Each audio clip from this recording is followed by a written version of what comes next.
seguimos con 678. Muchas gracias, Julio, por este plano que me estás dando. Ahí estoy. Gracias, Julito, para vos. Vamos, lo interrumpí, Alemán, mientras empezaba. Alemán. Alemán. Qué cosa, mirá que se lo dijimos, Bueno, esto igual después lo cortamos y sale, me ponen... No, estoy agradecido, ustedes lo rectificaron. Forma parte del sometimiento cultural. No, después lo corregimos en el audio. Lo de Grondona, ¿no? Independientemente de la faz injuriante que tiene, de que es un insulto mayor, ¿no? Comparar esta situación con la ocupación nazi de Europa por todo lo que sabemos que ha implicado el Holocausto y todo eso. Pero es de un nivel, es incomprensible que un consejo de redacción, independientemente de la ideología de ese periódico, pueda aceptar semejante artículo que se atreve a comparar esta situación con la ocupación nazi.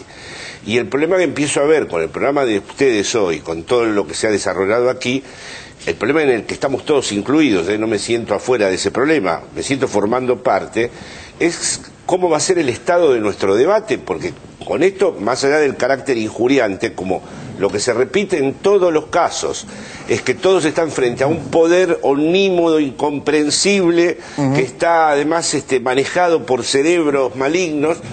Claro, el problema es que puede terminar siendo empobrecedor finalmente, porque no podemos establecer ningún tipo de confrontación dialéctica, ni podemos establecer ningún tipo de experiencia de interlocución en el antagonismo incluso, porque si ya se compara esto con la ocupación de los nazis, lo único que podemos abrir es una reflexión de cómo el periódico todavía habilita este tipo de textos. Es injuriante en dos sentidos, digamos, también para la gente que sufrió la ocupación de los nazis. No, es un insulto a las víctimas, por supuesto, claro, sí. Es claro. Injuriante. Entonces la parte injuriante siempre a uno, como sabemos, es eficaz, porque el insulto, por poco fundamentado que está, ya una vez lo hablamos esto aquí con Cabito, el insulto, aunque no tenga ninguna base, siempre a uno, cuando lo recibe, cuando a uno le dicen fascista, o cuando a uno lo comparan con este tipo de regímenes, tiene una dimensión de insulto que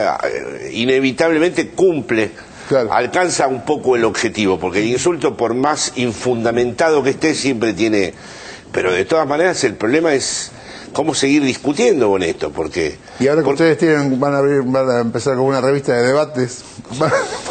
Bueno, vamos a debatir de otra manera, evidentemente, allí, pero... No, lo que dice Jorge es absolutamente correcto.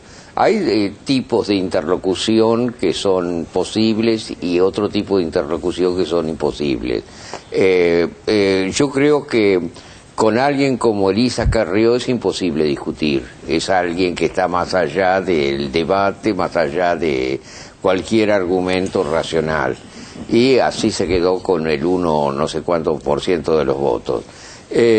Hay otro tipo de argumentación, de una oposición más seria y posible. Hermes Wiener es alguien con quien se puede discutir y puede llegar a ser una oposición que el país necesita, porque el país también necesita una oposición. No puede ser un país con un pensamiento único. Pero ahí entonces yo veo que es un pensamiento y una oposición posible, y hay argumentos que se pueden esgrimir. Ahora, con alguien como Grondona evidentemente no es posible discutir, es una especie de... yo, bueno, no quiero entrar en su tipo de lenguaje, pero es un argumento extremista que es incapaz de cualquier tipo de respuesta racional. O sea que crear un poco a los interlocutores a los que uno se opone es también parte de un ejercicio político en una democracia. Y ahora vamos a ver el informe que hicieron nuestros amigos primos de TVR sobre, una semana del triunfo de Cristina en las urnas. A una semana del triunfo de Cristina, el informe de TVR. ¿Los votos se cuentan de a uno, como decía Perón? Como decimos todos, los votos se cuentan de a uno, pero yo pensé que esencialmente no creo a los dirigentes, digamos, propietarios de los votos. Además, ¿sabés qué? Que te diga algo. No me gustaría que me votara gente que pudiera ser manejada por un dirigente y no por su propio raciocinio a la hora de decidir su voto. No soy afiliada ni militante de nada y soy una argentina más que está feliz de estar acá, feliz de ver a mi hija chiquita y ver un país en serio para ella. Me emociono porque hace 10 años no veía este país y es muy importante. Es muy importante, la verdad que estoy feliz. La trató primero a Cristina que a Kirchner. Sí, Cristina, que vino a Los Más de Zamora, una charla que organizamos nosotros, y lo que dijo no era lo que nosotros pensábamos, ella lo decía mucho mejor. Tenemos guardado, era un cassette, habíamos grabado, y lo sorprendente que lo que dijo aquel día, del 2000, es lo mismo que dice ahora, y lo que decía que iba a hacer es lo que después hizo Néstor y hizo ella como presidenta. Hay una clase que ha renunciado a pensar un país diferente, hay una clase política que gana elecciones y después delega en los economistas la administración del voto y no solamente eso, sino que lo hace en contra de lo que muchas veces se votó. Me gusta escuchar a ver qué dice aquel banquero, pero ¿por qué no escuchamos a ver qué dice aquella otra señora usuaria consumidora? ¿Por qué vieron que cambió en el país? Todo. Yo me acuerdo que en el 2001 tenía que ir a La Uchana a sacar comida para comer. Mismo yo estuve acá, en la otra cuadra, me lastimaron cuando fue la época del BEI, cuando se fue el bendito con el helicóptero. Mirá todo lo que cambió en 8 años. ¿Qué es lo que este gobierno no acierta a encontrar? Formularnos a los argentinos un proyecto de país, una estrategia donde la economía crezca por este camino que ha elegido el gobierno, y no sé por qué, en contra de lo que los votaron el 24 de octubre, persiste, aún equivocándose. Yo me pregunto, si Machinea me dijo que con el impuestazo era la solución y que era el gran sacrificio que se le pedía a la gente, que íbamos a salir, y no salimos. No pasó nada, no pasó nada. Hablo de Machinea y se caen hasta los... Nadie se lastimó. Hasta los escenografías. No, lo que pasa es que es lamentable el momento que está viviendo el país y todos lo queremos sacar adelante. Yo creo que uno debe apoyar las políticas que sean en bien de la gente. ¿Y ahora cuál es tu situación? Ahora nada, ahora tenés opciones de trabajo, opciones de tener tu propia familia, que yo nunca lo había pensado. Esto parece un milagro, pero no lo es.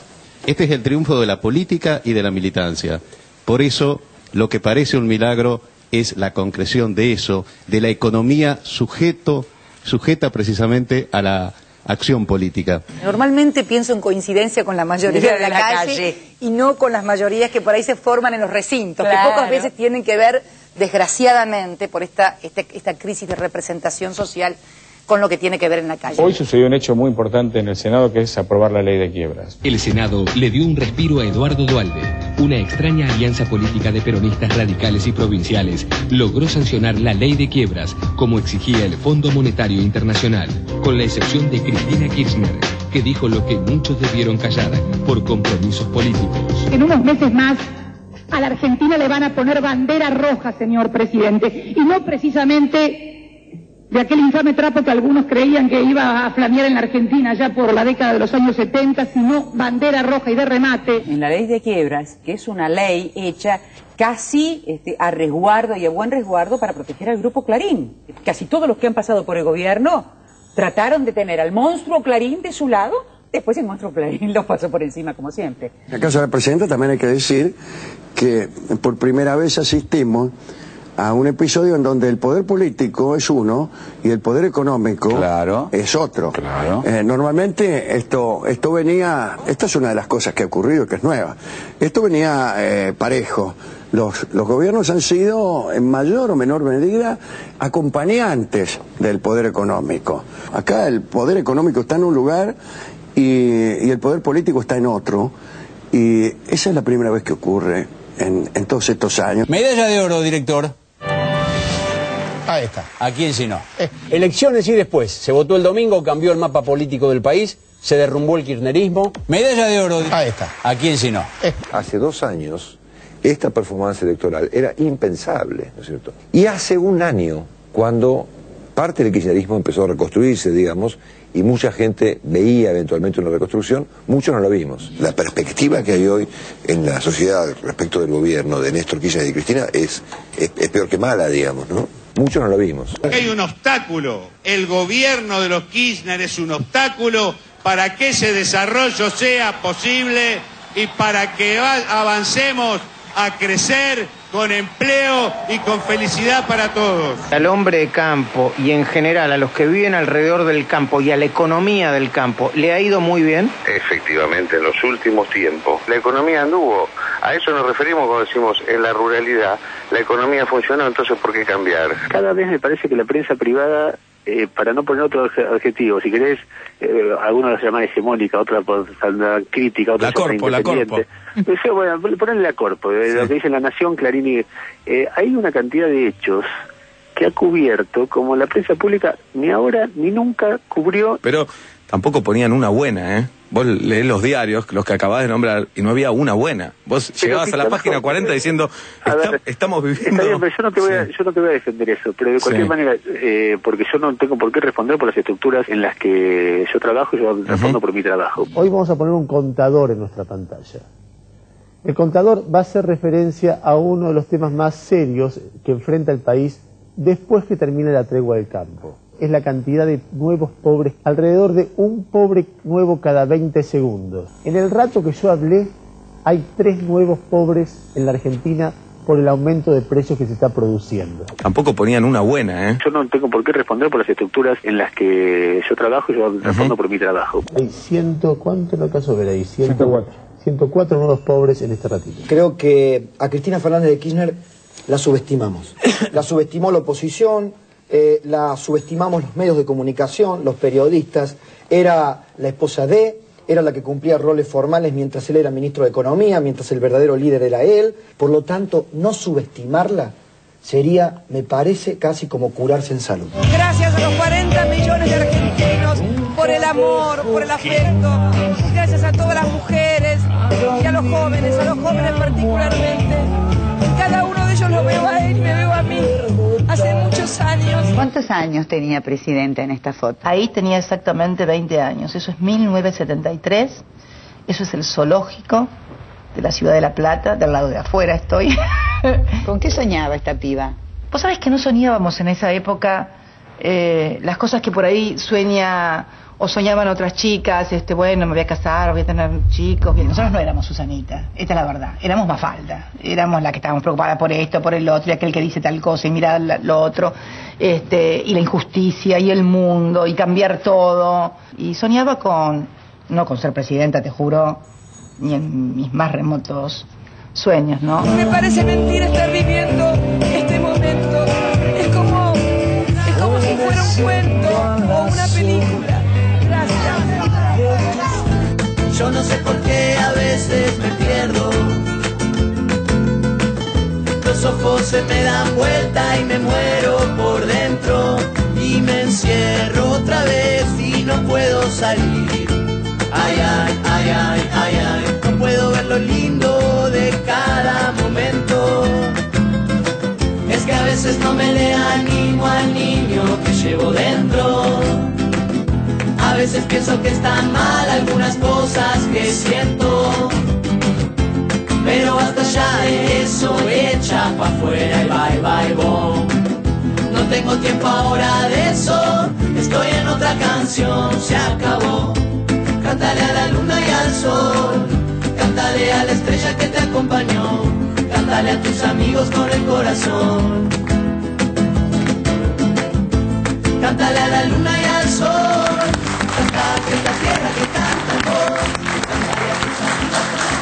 A ver, Laclau, sería reducir mucho las cosas si uno pensara que esta fue la victoria del poder político sobre el poder económico. En algún sentido lo es de un cierto poder político, evidentemente, pero yo creo que lo que es importante es ver de qué tipo de poder político se trata. Yo creo que desde el 2003 el kirchnerismo ha sido capaz de combinar dos cosas. Por un lado, la extensión horizontal de la protesta popular, que había comenzado después de la crisis del 2001, pero que se había expresado en formas no políticas, que se vayan todos, etcétera. Y de otro lado, el kirchnerismo le dio la posibilidad de incidir verticalmente sobre el poder del Estado. El resultado fue una ampliación enorme del espacio público. Vivimos hoy día en una sociedad mucho más democrática que aquella que la que vivíamos en el 2001. Es decir, que ha sido el resultado de todo ese proceso de expansión de las luchas sociales de creación de un nuevo sistema de poder el que ha repercutido en este resultado. Ha sido una operación hegemónica en la cual una hegemonía popular de tipo nuevo ha terminado afirmándose. Esa categoría hegemonía ha sido muy mal usada en los debates políticos argentinos, pero yo creo que es decisiva, en el sentido que Gramsci le daba a la hegemonía significa la creación de una nueva subjetividad y una nueva cultura, y eso es lo que estamos experimentando. Además, ¿tenés visto me interesa, ¿tenés pensado qué ha pasado con el periodismo en Argentina durante estos años? Y bueno, ahora a la luz de lo que acaba de decir Ernesto, ¿no? Siempre es muy claro Ernesto, porque creo que uno de sus grandes logros teóricos es precisamente haber reinventado el concepto de hegemonía, ¿no? Es decir, darle una extensión distinta incluso de la de su origen gramsciano. A mí me parece que, salvo excepciones, esta nueva creación de subjetividad de la que habla Ernesto... ¿Cómo definirías creación de subjetividad para alguien que está viendo la cámara a las 11 de la noche? Una manera de representarse la relación de uno con uno mismo y con los otros distinta a partir de la experiencia colectiva. Quiero decir, hay épocas en donde lo colectivo es entontecedor. Sí. Y hay épocas en donde lo colectivo despierta. Hay épocas en donde lo colectivo elige lo mejor de cada uno. Y hay épocas en donde lo colectivo te apaga. Y para mí la creación de subjetividad, si la tuviera siguiendo tu invitación, esta experiencia es una experiencia que ha despertado, que ha generado que las conexiones potencien lo que hay en cada uno. Que uno encuentre canales de transmisión, que se generen horizontalmente, como decía antes Ernesto, nuevos tipos de combinatorias, tanto artísticas como culturales, como intelectuales, como políticas, como laborales. Entonces, y eso se ve además en todos los aspectos. La Argentina es otra. Entonces sí, yo creo que el periodismo, con la lógica esta de pensar a la política en el mundo de las operaciones, de las astucias y del genio maligno que maneja los hilos maléficos, está atrás, salvo las excepciones que ya conocemos, como nuestros compañeros y los análisis que han acompañado lo nuevo, ¿no? Ahora, esto nuevo, claro, recién estaba mirando este vídeo que ustedes presentaron, y además de la legítima alegría y del derecho que uno tiene que tener al entusiasmo por una vez, después de tantas cosas que han pasado en este país, me parece que es absolutamente legítimo por una vez poder estar de verdad contentos. También es verdad que la responsabilidad crece, es decir, ese 53-54% ahora implica grandes interrogantes acerca de cómo se va a sostener el proyecto, cómo se va a poder verdaderamente defender, cómo se va a poder seguir construyendo esa hegemonía política, porque claro, me pareció muy buena la rectificación. No es que hay un poder económico subordinado a un poder político, porque si esto estuviera resuelto así, ya estaríamos en una situación perfecta, ¿no? Ya hubiéramos... Ahí sí que el mundo tendría que estar mirándonos, porque pensar que en el orden del capitalismo mundial hemos sometido al poder económico, lo que sí creo es que ha emergido una hegemonía popular que trae elementos históricos, por supuesto que sí, pero que ha introducido también cosas diferentes. Y eso sería para mí, la subjetividad sería hasta dónde una sociedad es capaz de cambiarse a sí misma. Ahora, yo creo que en ese sentido en el que vos estás hablando, ¿no?, de este surgimiento de una nueva subjetividad, se veía muy bien, según lo entiendo, en los testimonios. Se podía hacer un festival el otro día en la plaza de testimonios, como el que vimos, del chico que en el 2001 iba a saquear el Auchan para sacar comida y hoy tiene un proyecto de familia. Porque también ahí uno puede ver cómo lo político... no es solo público, es esencialmente privado. Ahí está la percepción de la política en el dormitorio, en la cocina, en el living, en el jardín de infantes, en espacios que son públicos y privados al mismo tiempo. ¿no? Es otro modo de estar en el mundo, el de alguien con trabajo, el de alguien con cobertura social, el de alguien que puede tener proyectarse en un hijo. Es otro modo de...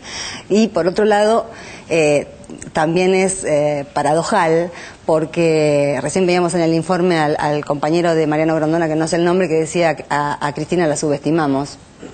Porque mientras se hicieron y se siguen haciendo ese tipo de lecturas subestimadoras, que es porque es viuda, que porque se autoinventó, que porque sigue el luto, etcétera, se dejan de hablar de otro montón de cosas donde sí estaría la posibilidad de entender un poco mejor qué le pasa a tanta gente que la vota. Bueno, vamos a un corte y ya volvemos con más 678. Créditos Credicop. Arma tu crédito. Arma tu sueño. Banco Credicop Cooperativo. La banca solidaria.